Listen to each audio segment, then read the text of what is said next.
All right, let's unbox this Rolex. Nice background. This is the protective box.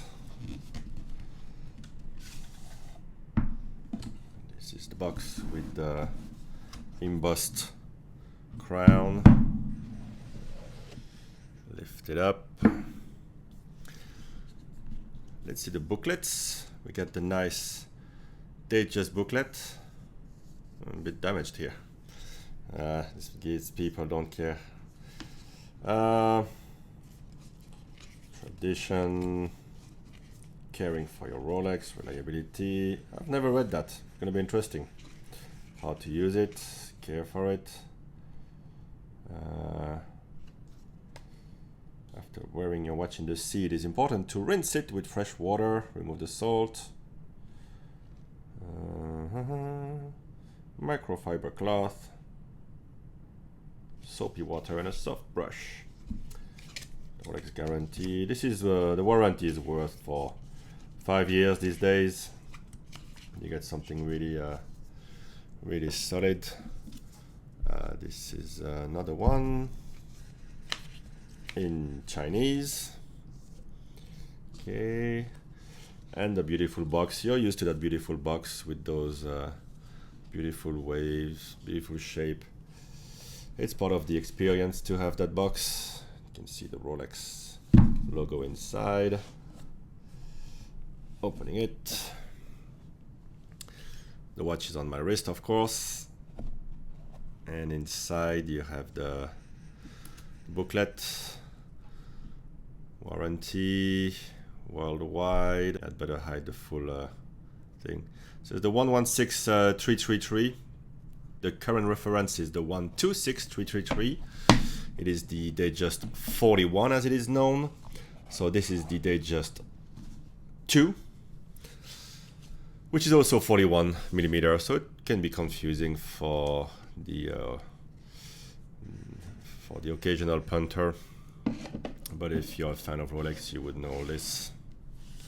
That was the box. Here is the watch on the wrist. Beautiful. The clasp is quite small, so it's not. There's no folding over it, so it's simple pull. But you still have the easy link, 5mm of adjustment on the fly. And I love Rolex because somehow they just fit me perfectly. This is the normal fit. I can barely put a finger through it, so it's nice and tight. And the watch feels really, really comfortable. Something very soft with those Datejust cases. And a great balance on the wrist. It's about 154 grams, so it's a decent weight, mid type of range. But while the divers can be a bit more top heavy, especially my Sea Dweller, this one has a nice counterweight with the gold on the bracelet. And as you can see, the clasp here is fairly short. And you might have noticed I have 4 links on one side, while the other side, it's going to be hard to show you like this, has 6 links. So usually, if you're a bit OCD, that would annoy you. But I think there's a good reason for it, because the underside of the clasp, I'm trying to show you, you can see here, over there, it protrudes, and on many watches, it's going to push the links here further from your wrist and make something that doesn't look too good. So by having the clasp a bit more to the left side of my wrist here, it allows the underside of the clasp to really fit the bottom of the wrist without pushing away the bracelet. And so in the end, I think that's the right fit. There's no need to go 5 and 5. It's gonna wear differently, because the underside of the clasp is part of the fit on the wrist. Something I don't think anybody ever mentioned, but I've noticed this effect. So with the clasp a bit shorter, if the clasp was longer like the divers, it would probably arrive here. So you wouldn't notice the last bit, or maybe this bit would just be the diver extension anyway. Here there's no extension, so it's you get probably one or two more full links. Hope you know what I'm talking about. So there you go. You got the crown on the clasp. Everything is gold. You can see smudges already.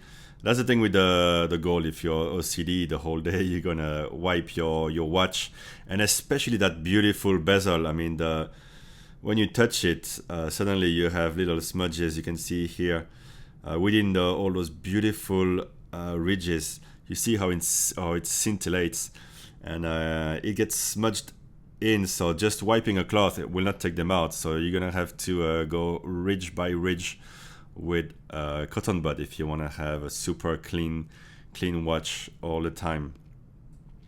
And I just love this dial. The black and gold for me is beautiful contrast. I would have loved to have a bit of more color in my collection of Rolex, but this just speaks to me. There's some power to those numerals, which are filled in white-ish, off-white color. Let's say the lume.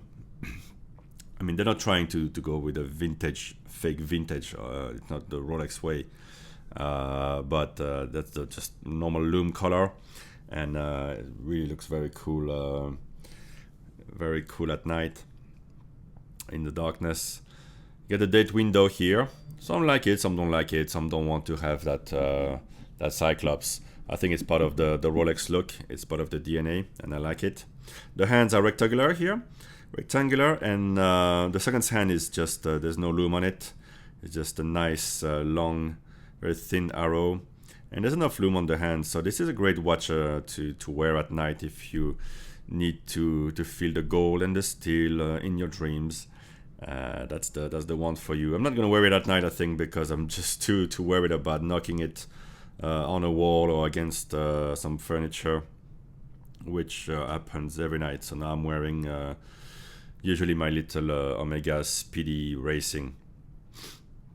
The dial otherwise is very simple, because I mean it's a fairly busy watch, because not only you have the big numerals, but around the dial you also have the smaller track with the minutes. Every 5 minutes has a numeral, and then you have the dashes. So in the center of the dial you just have Rolex Oyster Perpetual Datejust, and yeah, it's the superlative chronometer, officially certified level that you can expect here, and I'm sure it's gonna run within -2 +2 seconds a day. You know, you can talk as much as you want about the coaxial from Omega, which is a COSC, but I think Rolex ups the ante with their superlative movement. They really and it's very robust. So there's a shock absorption the system on in the movement here, and all sorts of patterns, blah blah blah. And let's see the rehaut. As you can see, the crown at the top aligns perfectly, which is I think more rare than you could imagine. It's right in the middle of the 60s. I'm well chuffed about that. It's a nice little touch, because often it's a bit on the side. And let me try to zoom in here. There you go. At the bottom I won't show you, but there is the serial number. While I'm zoomed in, let's have a look at the numerals here. Zoom on the 11.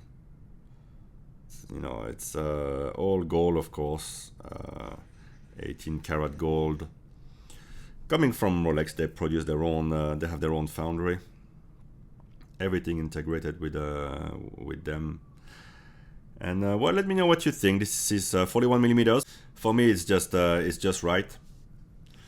But if you have smaller wrist, you might want to look at the older. They're just a more vintage one. To me, they're all a bit too dainty. I like the real feel, the strong feel. And I'm in the end happy to have gone with the Oyster bracelet. It's great. The Jubilee, even the modern one, it's cool look. Would have been a great addition to the collection as well. But it looks a bit more, I don't know, dainty. I keep on using that word, I guess. In the end, this works for me. I think it works with the numerals on the dial. And well, look at that bezel. It's over the top, definitely over the top. Not for everybody. And the watch says a lot. You gotta have some confidence to wear that. The crown obviously is all gold. It's a bit hard to screw back in, I have to say. I had to play with it a bit, back turn it and turn it back in. Hopefully I'll be wearing it the watch enough so I never have to really reset the time. And yeah, you see the case. It's a bit like the Daytona case, a bit different, but it's one of those thin cases, so this goes perfectly under a cuff. And it's a great watch for all occasions. I think with the numerals like this, the Arabic numerals, it's a bit more sporty, but it's still obviously very dressed up. So very cool watch. I'm really, really happy. This one makes me smile. It's not a purchase from the mind. It's more a purchase from the heart. I think this one, it speaks to you or it doesn't. And I'm really happy. I'm gonna wear this all summer. And there you go. Let me know what you think. Speak to you later. Bye bye.